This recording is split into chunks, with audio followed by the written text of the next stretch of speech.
And this is the kind of stuff that I love to get in the mail. In fact, I'm an information junkie, in fact. If you haven't figured that out by now, I thrive on information.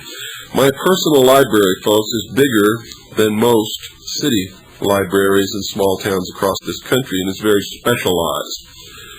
So, anyway, this comes from, who does this come from? Anyway, I don't know who this comes from. Well, it doesn't appear to be signed. That's very interesting. Anyway, let me read this to you. I came across an interesting coincidence regarding an engineer who worked for the Northrop Aircraft Company. That's the Northrop Aircraft Company. In its formative years, a Mr. Thomas H. Quayle, spelled Q-U-A-Y-L-E, and a news story about the Vice President Dan Quayle heading some sort of committee that administers the workings of all black programs for the military. The Tom Quayle above worked for Jack Northrop right from the beginning of the company, and most probably on all the original flying wings, or the original stealth designs. And folks, did you know that all of the original flying wings that were in good working condition, there was nothing wrong with them, were ordered, dismantled, and destroyed? Apparently, they were way beyond their time. It wasn't time for them to emerge yet. In addition to his working for the company Northrop in Washington, D.C., and at Dayton, Ohio, where a lot of secret work was done, work that may have been the basis for some of the projects that now fall under the cover of black programs, that now are administered by Vice President Dan Quayle's office. I don't know if there is any relationship, that is, family, between the two men, but it is an unusual name, and would not hurt to check it out. You can find some reference to Tom Quayle in a book by Ted Coleman titled Jack Northrop and the Flying Wings. In addition to the Flying Wings' ability to avoid radar detection, some early experimental flying wing models are the original stealth aircraft, which is what they were, and other circular aircraft, the ARUP S-2 and the V-173, exhibited some remarkable in-flight capabilities. Examples, quotes from Ted Coleman's book. Quote, approaching military bases undetected by radar. That's on page 120, 170, and 237. Quote, unbelievable rate of climb and unbelievable performance, unquote. That's on page 120. Quote, in-flight wobble, particularly at high speed, unquote, page 119.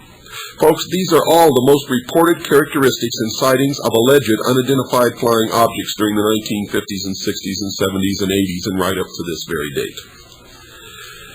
Remember, I'm the one who told the world that first, they're real, second, that at least some of them are owned and operated by secret agencies of the United States government, and that I believe they're being used as a ploy to create an artificial enemy from outer space to help implement a one-world totalitarian socialist government, which will protect us from that threat. Aren't you scared? In some sightings, these objects were said to be capable of making turns at such high speeds that a human pilot would not be able to tolerate, or gravity generated. Most military contractors in the aircraft field have been experimenting with radio-controlled drone aircraft since World War II. These can be controlled from a ground station and made to perform some extraordinary maneuvers that humans cannot tolerate. The various displays of changing colored lights reported on some of these objects might only be an aid to the ground observer controller, who can tell from the changing colors the position, attitude of the craft and better control it. Or it could be just to confuse the rest of us, or scare us, or make us think that this thing is from outer space instead of from the Earth because it doesn't use the normal light pattern of aircraft, which we are all familiar with. Mr. Cooper, these were my thoughts on the matter some time ago when I lived in the United States. We don't receive many such reports here, and I have lost interest, but I would imagine over time the individuals who are putting on these displays have become more adept and imaginative. It is obvious they are trying to catch someone's attention. And that someone, folks, of course, is us. So, as I said, I love to get communications like that. Next one is from Joe and Heather in Midvale, Utah. We are writing to you concerning, this is to WWCR, we are writing to you concerning Bill Cooper's The Hour of the Time. Of all the programming on WWCR, The Hour of the Time is our favorite. We find this show thought-provoking and eye-opening. The information discussed on this program is necessary and truly something every American should be informed about. We have yet to disprove any information we have received via Bill Cooper's Hour of the Time. Even though I have to be at work early Monday morning, my wife and I stay up late just for Bill Cooper's broadcast. By all means, keep the show on the air. Sincerely, Joe and Heather. Thank you, Joe and Heather, for those kind, very kind words. And keep listening. This next letter is from Wes. And where are you at, Wes? Let me see. Columbia, South Carolina. I clipped this article out of my local paper since it seems to be unique as of right now. I thought you'd like to see it. Is this the future of our National Guard? Perhaps they would like to extend their role further to include Christmas parade security, our ball game security, our mall security, or draw your own conclusions, signed Wes. Well, let's see what this clipping is, folks. Let's see here. Oh, here we go. Guard tests anti-drug parole in Sumter, and this is from the Metro Region section of the state. That's the name of the newspaper published in Columbia, South Carolina. Sunday, December 6th, 1992. Oh, that's the night that we aired the new FDIC rigs. Anyway, this says cooperative program is first effort in South Carolina. For the first time in South Carolina, armed National Guard personnel patrolled crime-troubled neighborhoods in Sumter this weekend in an experimental anti-drug program that might be expanded to other cities. Now, you never saw that on the 6 o'clock news, did you? You never saw it on network television, and you never read it in your local newspaper, yet this is a blatant violation of the Constitution of the United States of America. There was no declared national emergency. There was no declared state emergency. Yet here's the National Guard patrolling civilian neighborhoods in Sumter, South Carolina. Why is the media suppressing this, and why is the Guard out acting unconstitutionally, patrolling civilian neighborhoods in an American city? These things only happened in the Soviet Union, folks. Well, what they're doing is they're testing your reaction, and they're finding out if the public is ready to capitulate and give up their Constitution and give up their Creator-endowed rights.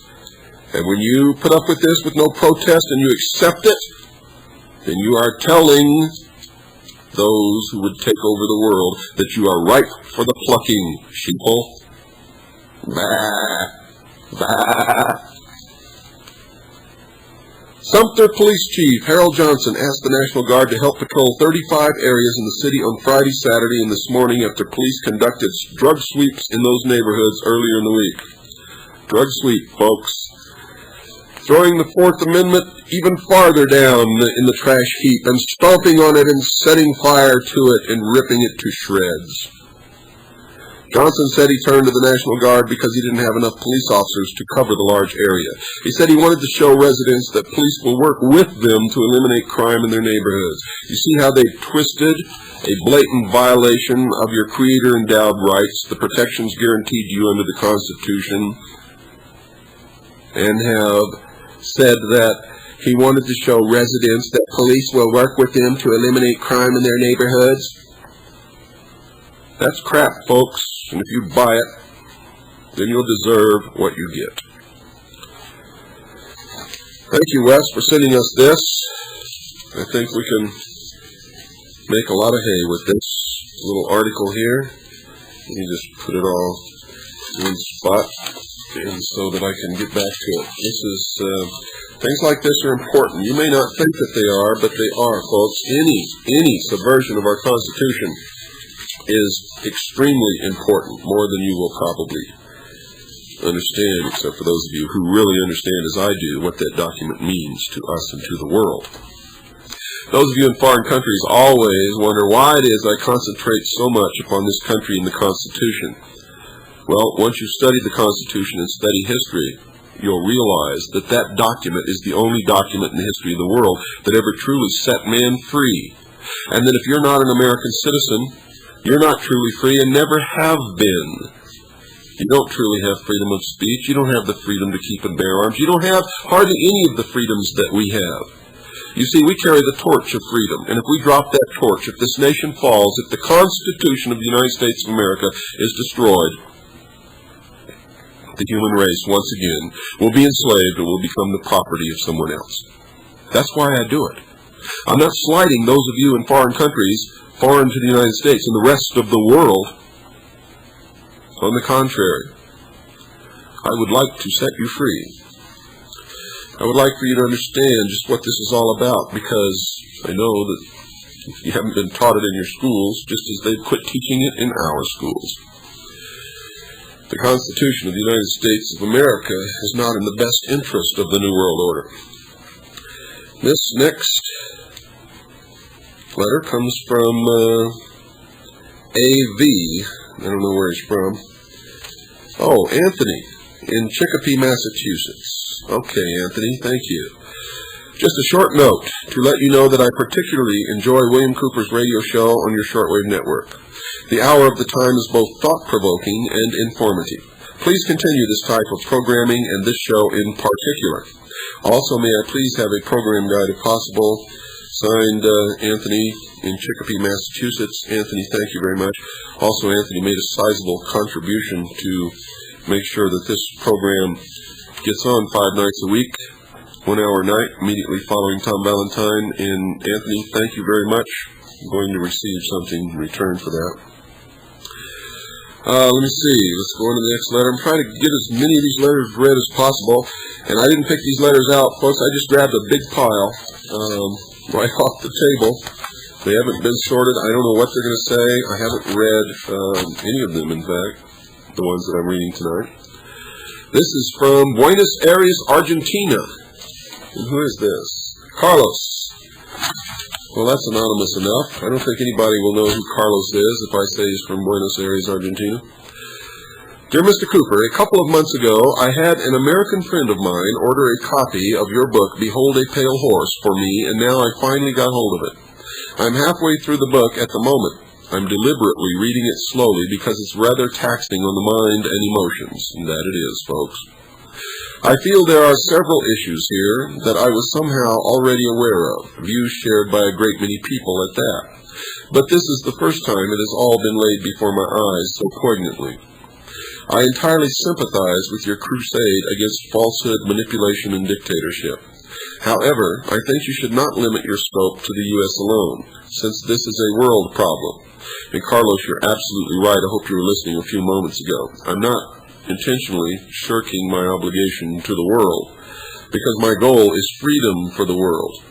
But you have to understand that if this nation falls, because we couldn't wake the sheeple and the cattle that travel in herds across this country and go wherever the shepherd or the herdsman points them, if we can't wake them up, if this country falls, if the Constitution falls, then you're going to be a slave. No matter where you live in the world, that's the truth of the matter.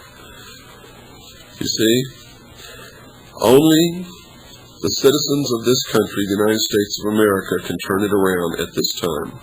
No one else has the freedom or the power or the method to do it. We do. So that's why I'm concentrating here. Now, I will be airing programs that concern everybody in the world, and many of you listening across the oceans and north and south of us will be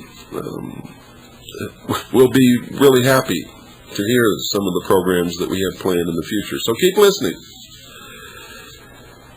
He says, I'm sure there would be millions of people in Latin America who would go to your lectures and buy your book. Perhaps you ought to contemplate having your book translated and giving a series of lectures with an interpreter. Would you be interested in my translating Behold a Pale Horse? I certainly would, Carlos, and you will receive a letter back. I could also put you in touch with competent interpreters.